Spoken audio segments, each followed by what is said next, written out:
welcome to another edition of 4Directions. I'm Jenny Benorden, the show's producer. As an American citizen and someone who has kept relatively informed on current events over the years, I was pretty shocked when I found out some of the information we're going to be presenting to you today in this show. For example, why had I not heard about Yasser Arafat's nomination for and winning the Nobel Peace Prize? And what about Rachel Corrie? How come none of my friends had heard about her tragic death? That's why we decided to make a show about Palestine, to try to really understand what would drive someone to commit a suicide attack. Why would so many young people with their whole lives ahead of them choose that as an option? We feel that the mainstream media never asks nor answers that question when presenting the news from the region. And so we decided to put together a show that focuses on the effects of the Israeli occupation on the Palestinian people. In so doing, we want to really acknowledge the suffering on both sides of the conflict.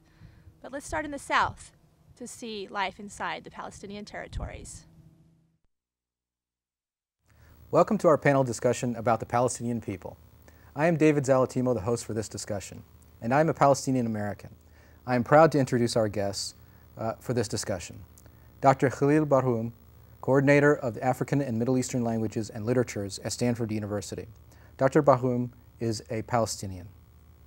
Dennis Bernstein is the executive producer and co-host of Flashpoints, a syndicated radio show on Pacifica Radio. Barbara Lubin is the founder and executive director of the Middle East Children's Alliance, an NGO working for peace and justice in the Middle East. Since 1988, the Middle East Children's Alliance has delivered millions of dollars in humanitarian aid to children's clinics and hospitals and schools and women's organizations in the occupied territories and Iraq. The intention of this panel discussion is to understand the impact of the current Israeli military occupation on the lives of the Palestinians and what the future holds for the Palestinian people. Khalil, can you tell us what is the meaning of the word intifada? Intifada literally means shaking off. The first intifada started in August of 1987 and continued until 1991-92, until before the signing of the Oslo Accords in 93 between the PLO and the Israeli government. This current intifada started on probably September 28th, 29th, of 2000, right after the visit of Ariel Sharon to the Noble Sanctuary, or Al-Haram al-Sharif in Arabic, on the Al-Aqsa Mosque compound, and it has been going on unabated since then. And the event which started the Intifada gives it the name, the Al-Aqsa Intifada. That's right.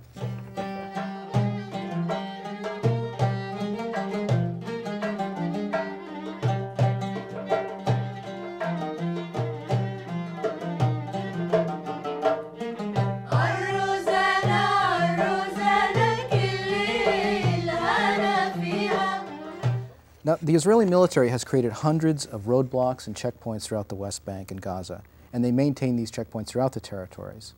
What effect has the checkpoints and the occupation have on the Palestinian economy? Economy in Palestine is absolutely miserable. I mean, there's 60 to 70% unemployment in the West Bank, and it's probably even higher in Gaza.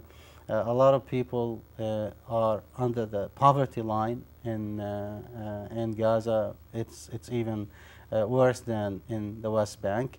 Life in Palestine now is very difficult, as you probably know. These checkpoints it's unimaginable to me. Just to give you a quick example, the distance between my village, or the time to go from my village to Ramallah, used to be maybe 20 minutes, 25 minutes. Today I think it takes maybe 4 hours in a good day, and maybe one whole day if you make it through.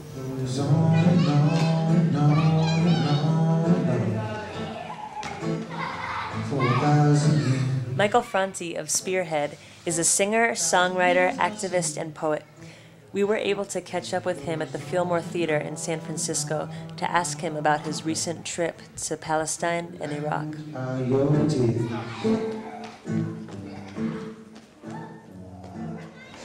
One of the things that I was doing when I went to Iraq first is I wanted to see what life was like under the occupation. I wanted to see what people had been dealing with for the year of war and the year of this oppressive army in their face all the time. Well, the more I talked about it with friends and the more that I met people who were both Israelis and Palestinians who had lived in the conflict, I knew that it would be wise for me to also take the time while I was in the area to see how occupation had affected Palestinian people over the course of 3 generations. And so as we've made this film about it, that's what we've tried to do, is just show a small comparison of what people are dealing with after 1 year of occupation and how it's been ingrained into their life, and the despair and the hostility, but also the resilience that people have after 3 generations of occupation.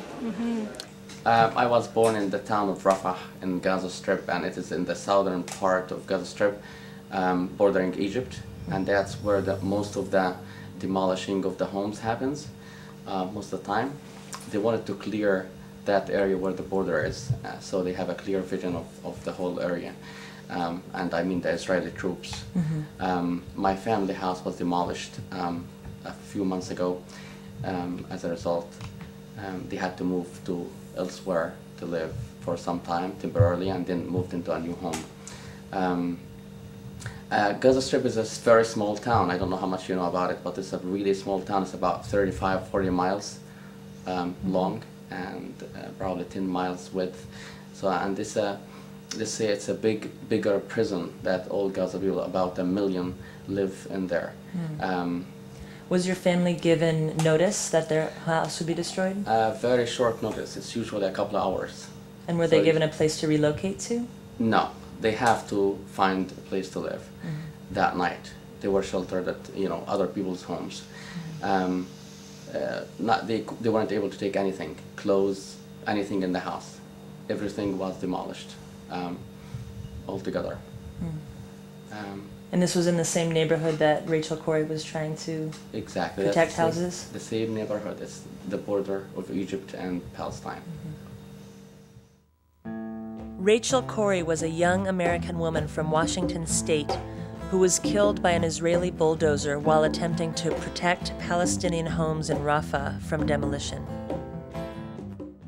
Barbara, under these conditions of siege that the Palestinian people find themselves, what is the situation with nutrition and access to medicines for the children of Palestine? Well, for the very first time, Palestinians are seeing a rise in malnutrition with the Palestinian children, and that has not been seen in the past. But it's been very difficult to get food into some of the cities when they're under siege. Beit Hanun was under siege in the Gaza Strip for over 3 weeks during that time. No food or medicine was allowed to go into that area, which made it extremely difficult for people to survive. And the effects of not being able to get to the hospital because of the roadblocks that Dr. Barhoum spoke of, the result of those roadblocks is that if you're pregnant and on your way to the hospital to have your baby and something is wrong and you are not allowed through that roadblock and your child dies, it's a disaster for the family. And there have been over 20 babies that have been lost just this way since the beginning of this intifada. That's tragic. The effects on the kids are enormous. The numbers of young children who have been shot, and almost all of them shot above the shoulders, above the heart, which is very unusual. Usually you aim to shoot at people on their extremities, their lower extremities. But almost all of the kids that have been shot in Palestine have been shot in the head or close to it. So it's been a disaster.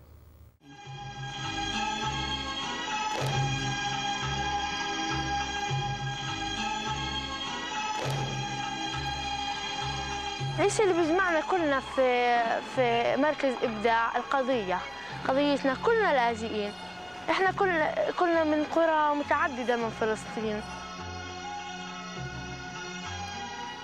لازم أحكي إن هذه العروض بتمثل قصة سياسية اللي هي قصة الشعب الفلسطيني.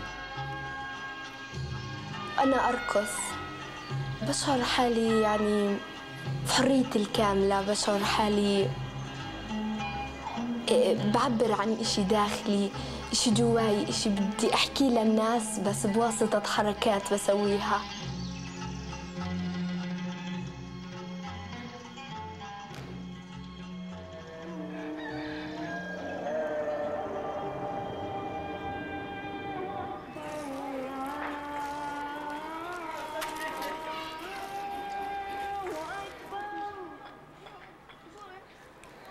اسمي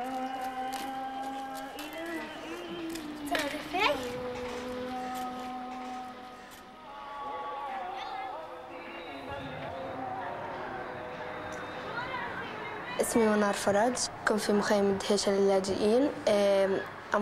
أنا الأصل يعني من راس أبو عمار.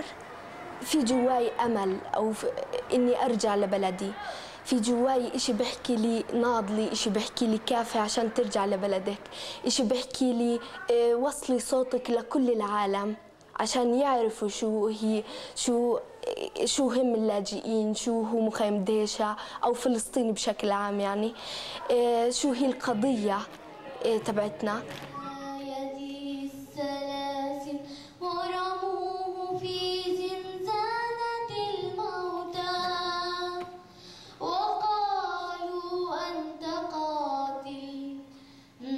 بدي يعرفوا كل شيء، يعني لحد ما بدأوا يقتلوا في الناس، لحد ما صاروا يسجنوا، لحد ما صارت الانتفاضة.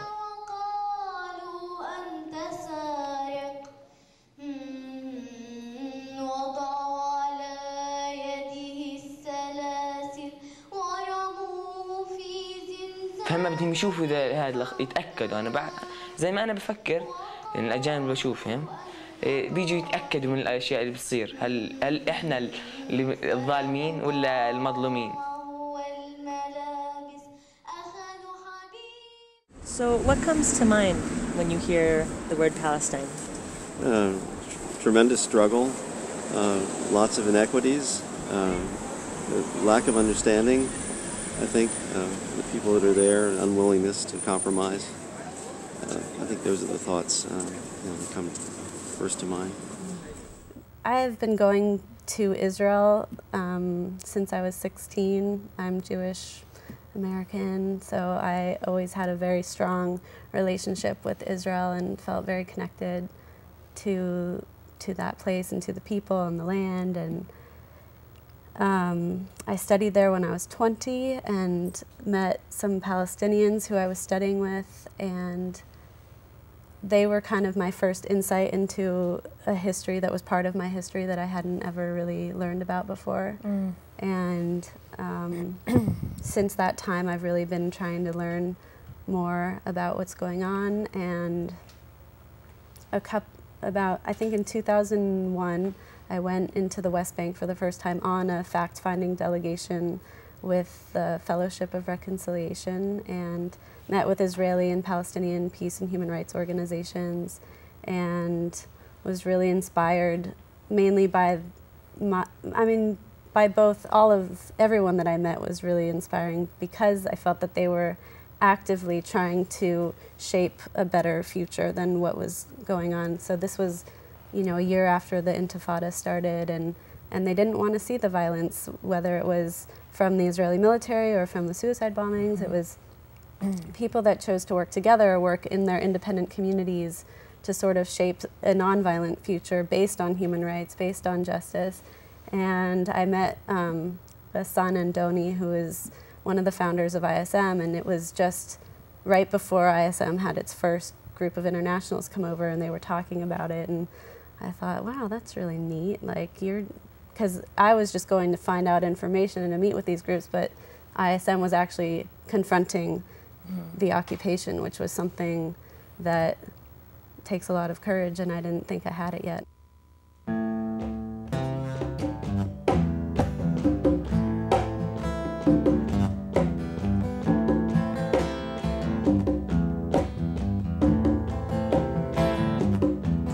Who killed Rachel? Rachel Corrie, Rachel, what is the real story? Rachel Corrie. Not I, said the soldier, don't point your finger at me. If I was not too late, I could have saved her from her fate, but the generals, they wouldn't have liked that much, I'm sure. that's not what they sent me there for. But it wasn't me that made her fall. Oh, you can't blame me at all. How are we meant to respond to this kind of information? I mean, what would it be like to grow up under occupation? Think about it as a kid. What would it be like to go to your neighbor's house to play or walk to the grocery store with your grandma? We think it's interesting to note that by referring to Palestinians as being terrorists, the mainstream media conveniently and sensationalistically steers attention away from the oppression of the Palestinians, the oppression which breeds hatred and violence. By focusing exclusively on Palestinians as faceless, terrifying suicide bombers, the media eclipses the realities of daily civilian existence, and in so doing, implicitly justifies the occupation. Don't all people deserve access to clean water, the ability to get to and from their places of work, access to medical treatment, the ability to live on the land of their ancestors? The sad thing is, guess who's paying for all the bulldozers and bullets? Let's go to the West and find out.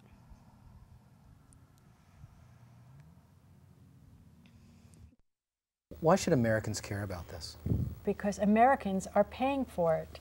You know, our government and the fundraising that goes on in this country pays for Apache helicopters, F-16 fighters, tanks, tear gas, all kinds bulldozers, of horrendous weapons against a population that is mostly unarmed. So it is our tax dollars that go to Israel that keep this going. So that's why Americans should care.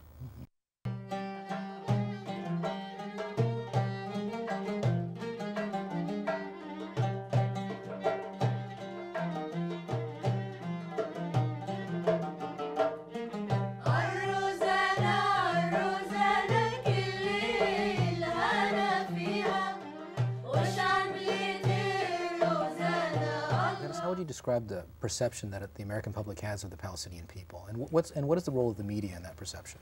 Well, the perception is that every Palestinian is a terrorist and that the Israelis are busy being backed into the sea, and if they don't take extensive, quick action, there's going to be no more Israel. That's the image. And people have had the Palestinians portrayed as terrorists.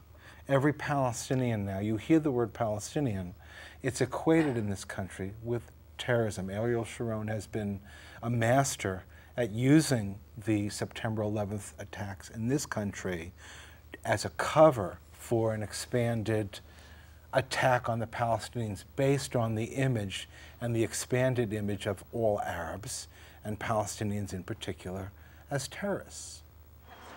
I think a lot of times they show them as being sort of like crazy, yeah, barbaric is a good word for that, definitely. Yeah.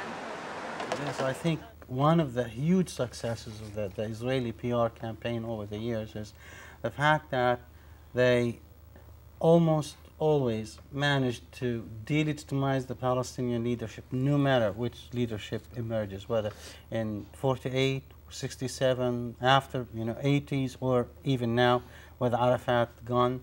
And the other pillar is to dehumanize the Palestinian people. So the Palestinian people are either refugees or terrorists, and either one is almost like a subhuman category. These are not people you want to associate with on a daily basis. No one wants to live under occupation, And if the situation were in reverse, if a foreign nation had invaded ours and we were living under this occupation, those of us who resisted against this would be considered freedom fighters. The thing that is important for Americans to know is that it's a civilian population versus the fourth largest army in the world. So every day people have to travel through checkpoints to get to where they go. They have to show their ID. There's certain roads that are available for Palestinians and other roads that are available for Israelis. There's economic starvation of the whole West Bank. There's the settlements that have taken place where Caterpillar tractors have come in and given people 10 minutes to leave their home. They knock down their home and they build Israeli settlements in the territories. And there's people shot every day. And then now there's the wall, 400 and something odd kilometer wall that not only divides Israel from the West Bank, but also encircles many villages, so that people are trapped within there. They have to show a certain pass to get out, just to work in their fields.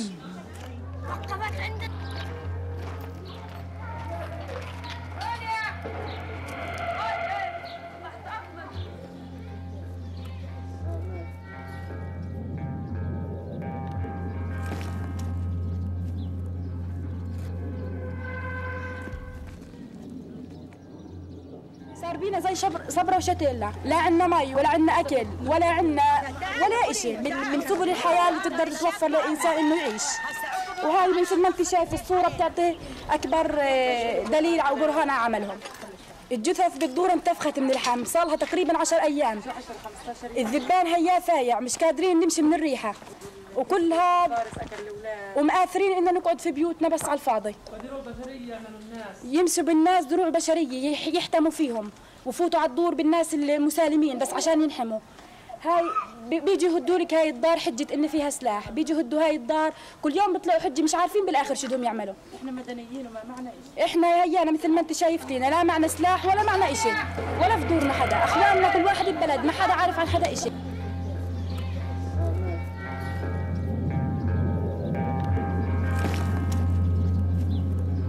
اجوا جيش ربطوا الشباب وصاروا حط مسدس على راس ولد صغير عمره 2 سنين. ايوه وقال له شو رايك اطخك، صار لنا سوين صيحن وهذا فلتهم. ربطوا الشباب وحطوهم بغرفه 10 شباب بغرفه وصاروا طخ فوق راسنا. قال اللي بيحكي بموت هنا وهذا ضل خلونا لمده اسبوع من السبت للسبت. يوم الثلاثاء اللي بنقتل شباب كلياتهم بارودي، ابصر بارودي حتى اكاديمي ولا هذا كلها شباب مثل لقط البلح يقتلون بالصواريخ وبالطيارات وبالقنابل وبالعبوات. ما خلوا بينا، نشفوا رياكنا نشفوا رياكنا. احنا ما نبقى نايمين طوب اللي هم معاها هذا على الدور من دون أي سؤال، من دون جرافاتهم بحالهم. ما تشوف الواحد اللي هو جاي يتجرف ويجي في الدور على رؤوس أطفال، على رؤوس إسلام، على رؤوس نسوان. ما عندهم رحمة ولا دين. الشباب إيش قتلوه إيش ضيعوه، هذا ما حدا داري عن الثاني شيء، ما حدا داري عن ابنه شيء. وهذا حكاية هذا كله النسوان. فلا يخلونا نتريح ثاني من الضرب روسنا هذول، بطلنا نسمع بذنينا. هيك راس الواحد صار من الأمل. هاي وين صارت؟ انتوا بتريدوا هذا الاشي ولا اي دولة بتريد هذا الاشي؟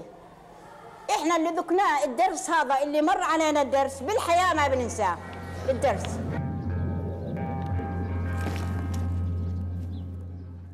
One after another, these kids are picked off, these Palestinian kids sitting in schools, some schools run by the United Nations, where they're picked off, killed, shot in the head, assassinated in their classrooms in front of other young children. And there's not even a news story about this. Can you imagine if Palestinians went into Israel and opened fire on a school and shot a 9-year-old in front of 30 other 9-year-olds? Would we hear about that? That demonization and the unwillingness to report about the brutality allows people to go willy-nilly on their way. And I say, the media is complicit in this process of an ethnic purge just with their silence. Self-defense on the part of the Israelis is absolutely justifiable, whereas when the Palestinians defend themselves, and they're legal because they are people under occupation, there is no context being provided at all for the violence that they commit. And no one is condoning violence here on this panel, I don't think. But the reality is there is no context provided for why the violence is being committed by these Palestinians. The reality is that there is an occupation that has gone on far too long, for 37 years, since 1967. it's probably one of the longest occupations in modern history.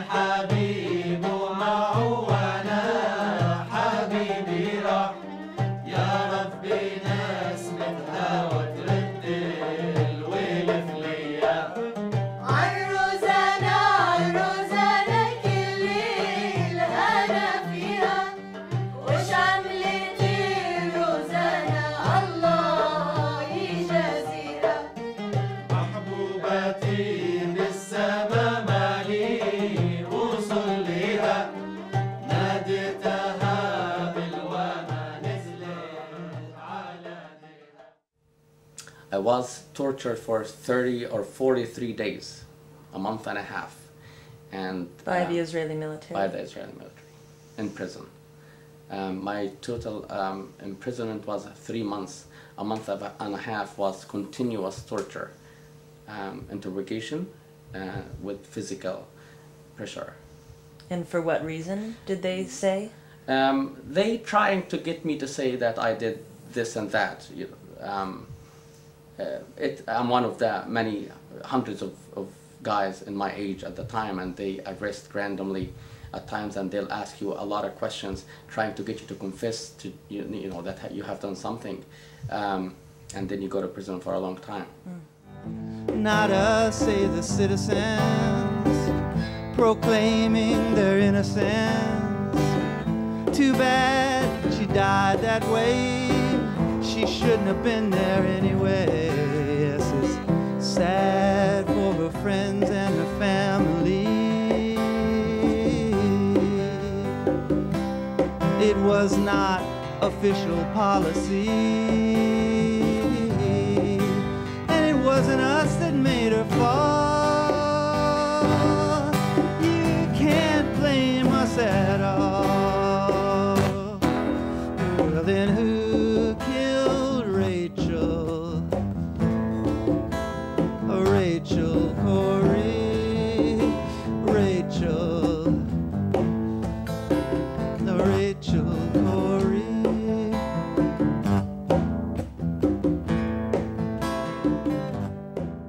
Y'all heard the story about Private Jessica Lynch, how she was supposedly rescued by the U.S. military from the Iraqis who were trapping her in the hospital. Turns out the whole thing was staged. Jessica wasn't rescued. She was actually being treated by the Iraqi doctors, and the whole story had been construed to dehumanize the Iraqis and use Jessica as a symbol of American innocence and bravery. But how many of us have heard about Rachel Corrie? Here we had another young American woman who went to occupied Palestine to use her status as an international observer to help protect the lives and homes of the local citizens, and she was killed by an Israeli bulldozer in a true act of heroism. But there was virtually no coverage of it in the media. Could that be because by acknowledging her life and death, the media would also have to acknowledge the illegal occupation of Palestine to show Palestinians as people who need international protection, not solely as people who others need to be protected from? But what I want to know is, who does decide who the real heroes are? Let's see if we can find answers in the North.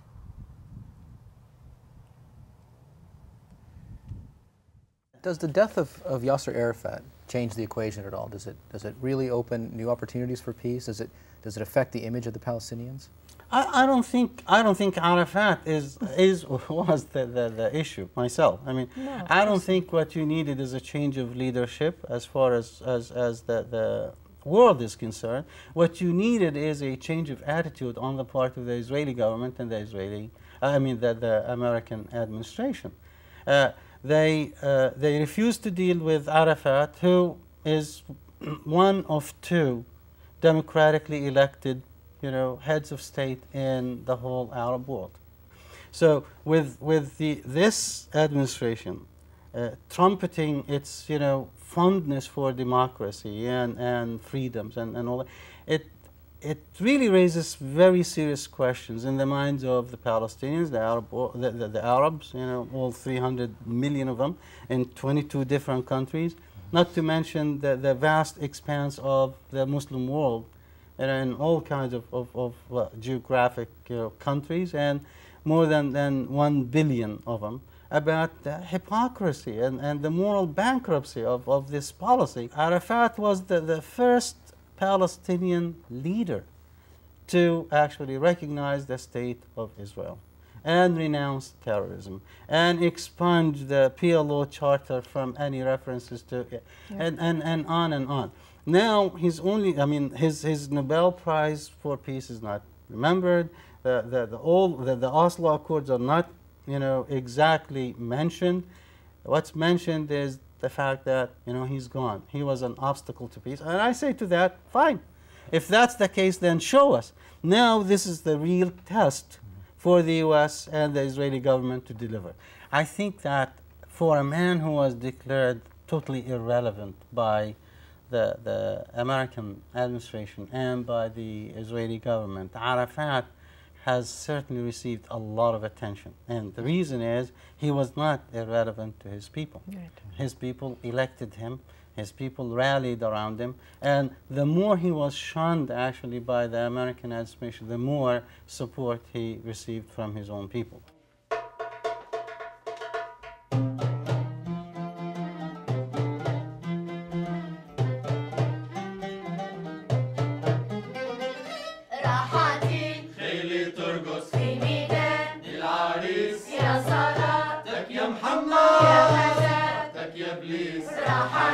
Arafat, back in 2000, in Camp David, was negotiating over 22% of original Palestine, which is the West Bank and Gaza. And not many people in the United States realize that they're not, the Palestinians right now were not asking for Palestine back. They were asking back for the occupied territories, which are 22% of their native land.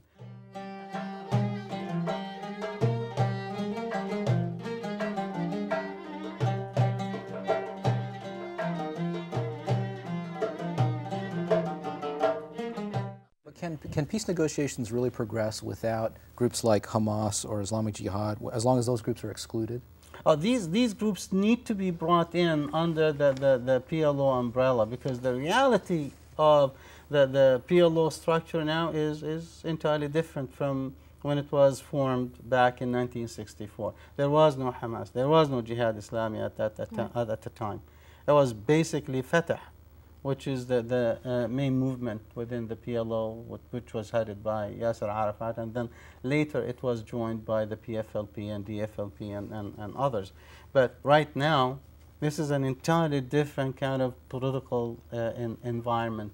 And Hamas does exist on the ground, and it does have support, popular support among the Palestinian people. Why does it have so much support? Because these are the kinds of stories. This is the substance of the story that never comes out. Why? What does Hamas mean on the ground there? Well, I can answer some of that, because a lot of the work that the Middle East Children's Alliance has done for the last 16 years has been to support clinics for children and preschools and set up day camps and build playgrounds. And orphanages. And all of those things.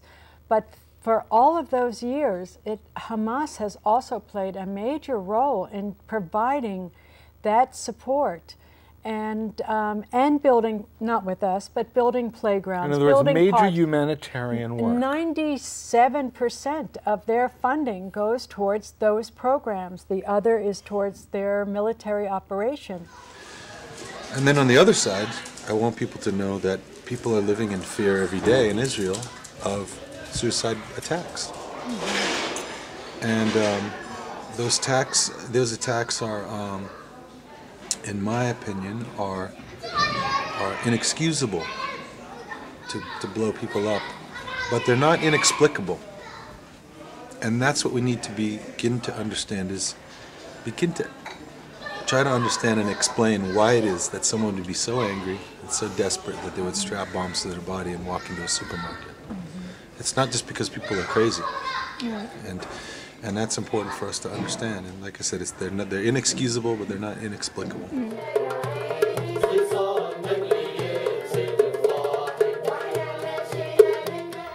could have been peace many, many years ago. Ariel Sharon has never had the intention of creating justice for Palestinians. If that was the case, it would have happened, whether Yasser Arafat was there or whoever was there. But that was not the intention of the Israeli government. And Israel still has the option of ending this occupation. You know, to say that we'll allow the Palestinians to have fair elections. How could you have fair elections if you can't leave your village, if you can't leave your city, if you can't go to visit your mother when she's dying? How are you going to, as a candidate, go and around the West Bank and Gaza and ask people for your vote? So from a media point of view, as far as Palestine, that's what I'm thinking of. Americans kind of give the public what they want to hear, not what's really going on. That's my personal opinion. Yeah, I think you're right.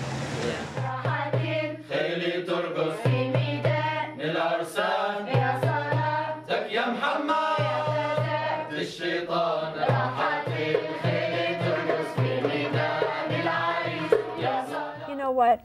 There can be all the talk in the world for peace conferences, for peace resolutions. I have lived through all of them. I'm 63 years old. I lived through so many peace plans before Oslo, and they're really all the same.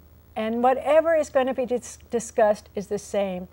And until there is really justice, until Palestinians in the diaspora feel that they have a right, first of all, that they receive an apology from Israel, and second, that they are allowed the right of return, as Jews are allowed the right of return. I'm Jewish. If I want to go back to Israel and live there, I can become a citizen tomorrow.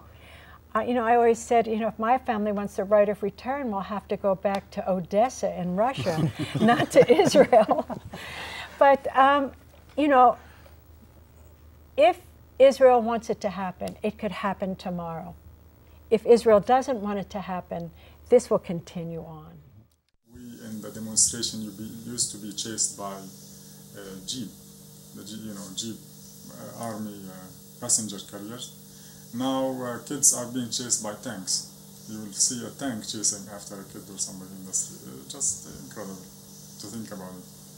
The first demonstration that I participated in was removing a roadblock in the Bethlehem area, and it was at the end of the demonstration, you know, we all kind of backed away. We had removed the roadblock.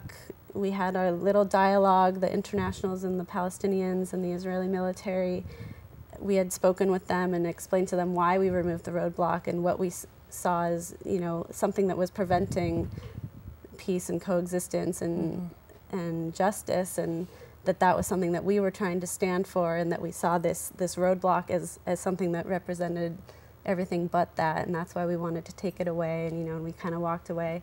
And the Palestinians said to us, we have never done this and not been fired at. Like, this is the first time that this has happened, and it's because you're here. And they really feel that the international presence does mitigate the level of force that's used against them. And I think that was really true until Rachel Corrie was killed in Rafah. I think that really made everyone, Israelis, Palestinians, internationals, like, really shocked that internationals are not completely invulnerable. Yeah. Not us, say the colonists. We only shoot those who resist. Israel is not to blame, but we'll do it all in God's name. Yes, we're building the new Jerusalem today. Rachel just got in our way, but it wasn't us that made her fall. You can't blame us at all. Not us, say the church and state. All we do is to legislate. We didn't ones that knocked her down. Our eyes didn't see her hit the ground. But it wasn't a crime, it was not even a sin. loss, simply an accident. Don't say murder, don't say kill. It just must have been God's will. Who killed Rachel? Rachel Corrie,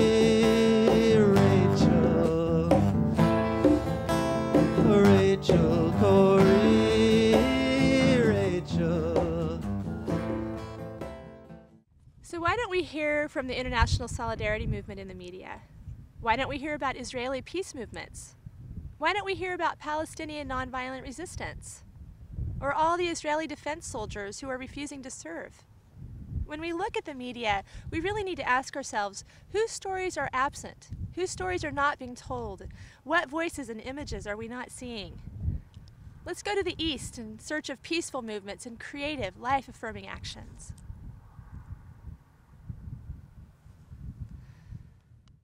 And I was wondering if you could give us an example or a story that you'd be willing to share about how your presence, an international presence, helped de-escalate violence in a situation. Yeah, I mean, I think on a daily basis that when ISM is in communities, that the first thing that I think it does, which I think de-escalates violence in general, is it gives hope to the people in those communities that people are watching, that people know what's going on, because the Palestinians that I speak with really feel that if people knew what was happening in their communities, whether it's, the military invading their home at night and smashing the eggs in their refrigerator and, throwing down their closets and breaking picture frames or whatever it is that happens during a house search. If people knew that this was happening, it wouldn't be happening anymore. Right. Or whether it's, the trees being uprooted for the wall, which is a primary focus of ISM right now, because it's where nonviolent resistance is happening on a daily basis as the Israeli military and the Israeli Ministry of Defense is building this wall on the West Bank.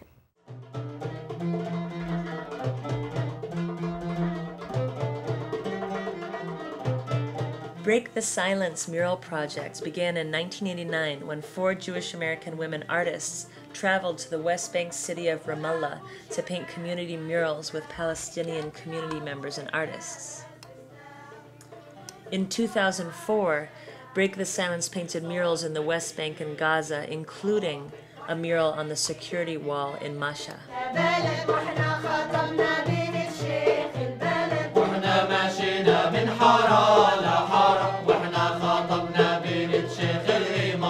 Neighboring children worked with muralists Susan Green and Eric Drucker to transform their view into one of hope and freedom. Where dark concrete loomed, a yellow bird now soars from a lush green valley dotted with red flowers.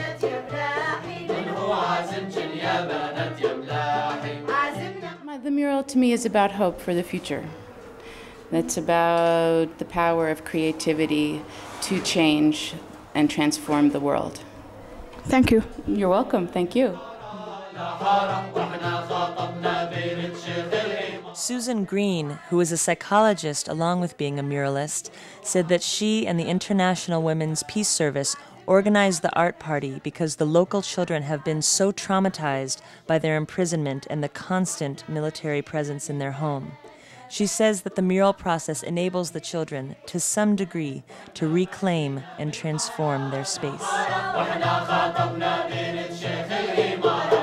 Can you imagine, just to throw in here, if, from a journalistic point of view, if you as journalists actually used the word illegal every time they refer to settlement or settler, as is the case, even with the lightness of reporting, their reports would have the Israeli illegal settlers, the illegal settlement over there, the illegal roads, but they don't use that language, just like they don't use Nobel laureate, president. It's extraordinary. And we can see this at every level of the policy, from adopting the oppressor's language to the incredible racism around the way in which a death is treated of a Palestinian versus a Jew in that part of the world.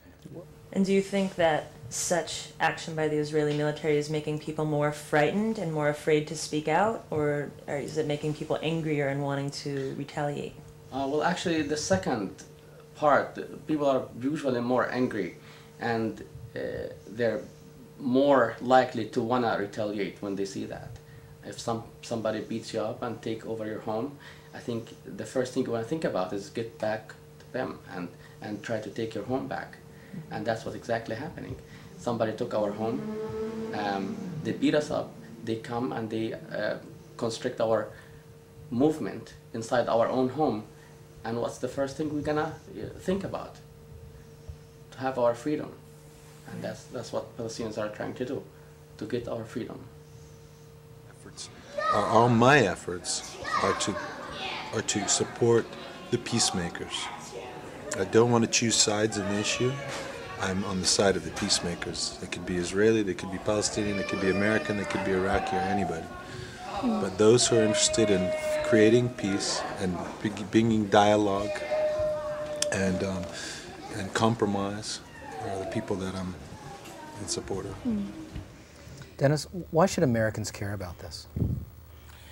Well, because this country is trying, or some parts of the people of the United States would like to have peace in their own lifetime. And anybody who watches global politics knows that the linchpin to peace in the Middle East is what happens to the Palestinian people.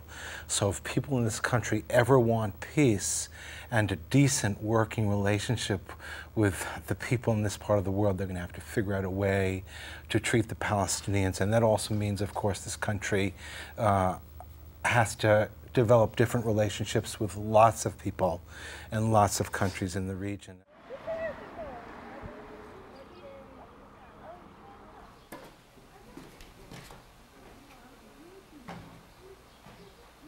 زكريا أنا ما انولدتش فيها صحيح، بس يعني هي يعني جذوري. احنا مش كايلين يعني انهم نطردهم زي ما طردونا اليهود، بالعكس اذا بدهم احنا نعيش، احنا يعني لازم نعيش معهم، هذا اشي مش غلط، احنا يعني ما نعيش إله. بعدين في مساحة كبيرة انه يعني انك بقدر انا اجي ابني بيتي هان، يعني في وساعة، في مساحة لانه بلدي هاي كمان. اتخيل حالي عايش فيها واتذكر اجدادي وهم مثلا ستي حامله جره ورايحه تعبي مي، او وسيدي بحرث وستي بتساعده وشيء هيك. شعور حلو انه يعني اني اعيش واعاود اسوي كمان مره القصه من اول وجديد. ويوم اتذكر انها زكريا بلدي بصير في عندي شعور داخلي انه هاي هي بلدي الاصليه، يعني شيء اكتشاف كثير حلو، كانت بلدي كثير حلوه. Red brocade. And thank you, Zatar, for the wonderful food here. The Arabs used to say, when a stranger appears at your door, feed him for 3 days before asking who he is, where he's come from, where he's headed. That way he'll have strength enough to answer. Or by then you'll be such good friends, you don't care. Let's go back to that. Rice, pine nuts? Here, take the red brocade pillow. My child will serve water to your horse. No, I was not busy when you came.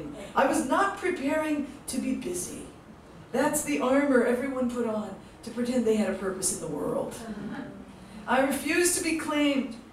Your plate is waiting. We will snip fresh mint into your tea.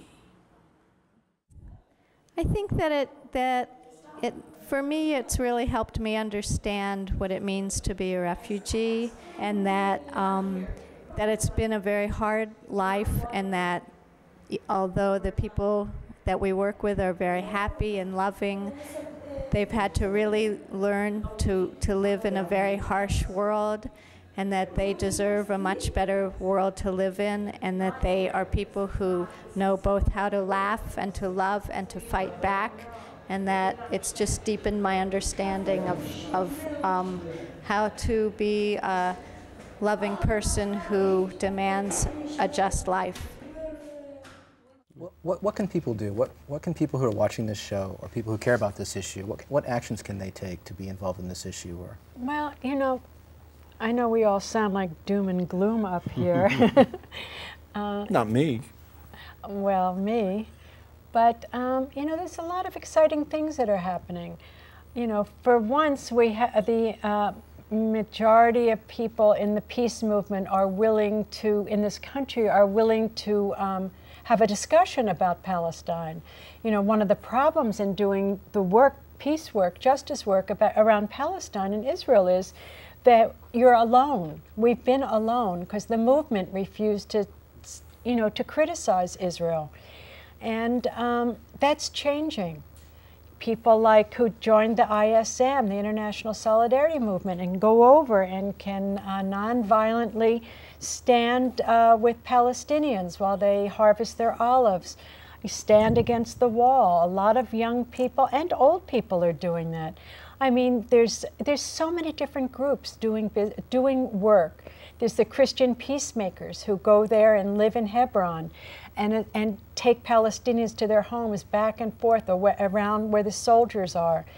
That you can, you know, you can support projects, you can support the Middle East Children's Alliance and help build the Women's Center, the Women's Health Center in Dheisheh refugee camp.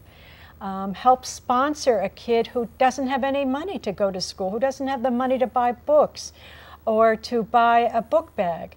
You can sponsor a child in Dheisheh refugee camp if you'd like to do that. And never forget the old way of organizing, and that is to go to your congressman's office. I mean, so all the things that anybody would have done in all the years they worked around Central America or the anti-nuclear movement or anything else, you have to do that for this issue because, you know, the time has come for people to understand that there needs to be one standard of justice for all people, and that definitely includes Palestinian children.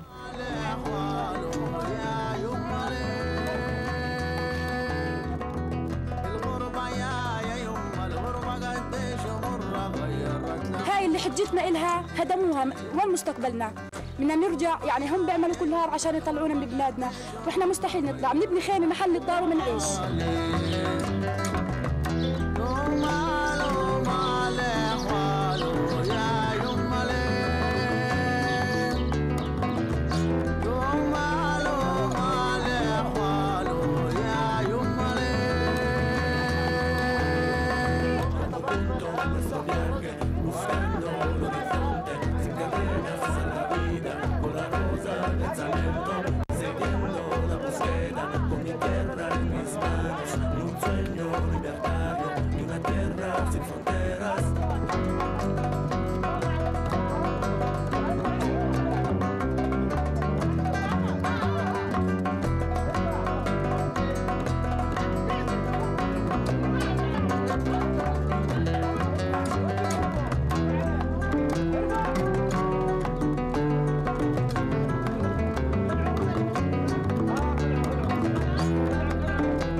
It was not God that killed Rachel Corrie.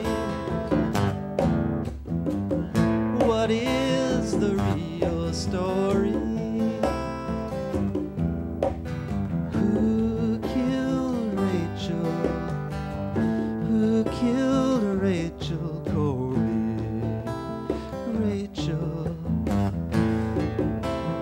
Rachel Corrie.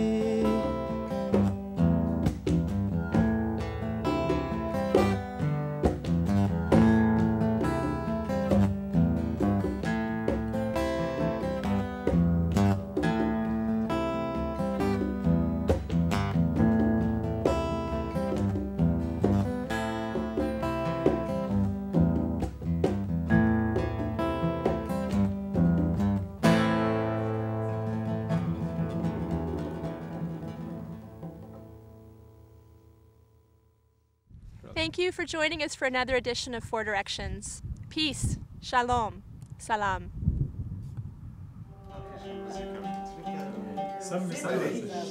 Ready? 3, 4.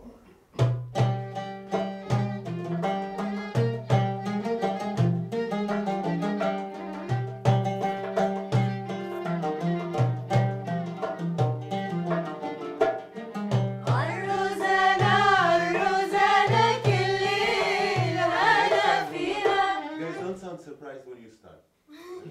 Start all together. Ready? 4.